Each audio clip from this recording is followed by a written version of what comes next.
প্রথম ভোট ছিল, সেই হিসেবে অনুভূতি অনেক ভালো। যাকে ভোট দিয়েছি সে যদি জয়যুক্ত হয় তাহলে আমি খুব খুশি হব। যাকে ভোট দিলাম সে ব্যক্তি যেন আমার এলাকার হয়ে কিছু চাইতে পারে। যেই আসবে আশা করি ভালো কাজ করবে আমাদের জন্য।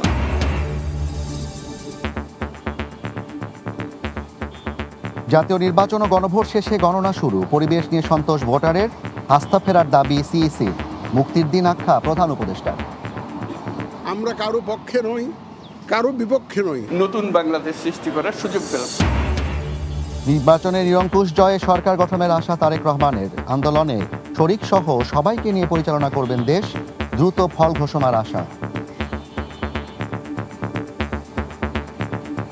আমরা অন্তত এতটুকু অবশ্যই আসন প্রত্যাশা করছি যেখানে আমরা খুব সুন্দরভাবে দেশ পরিচালনা করতে সক্ষম হব। যে সকল রাজনৈতিক দলকে একসাথে নিয়ে আমরা আন্দোলন সংগ্রাম করেছি, আমরা চাই আমরা কম বেশি সকলকে নিয়ে একসাথে দেশ পরিচালনা করব।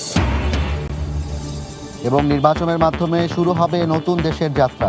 মিরপুরে নিজ আসনে ভোট দেওয়ার পর জামায়াত আমির।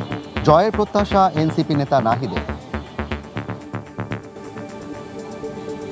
এই ভোটের মাধ্যমে বাংলাদেশে একটা নতুন অধ্যায়ের সূচনা করে দিন।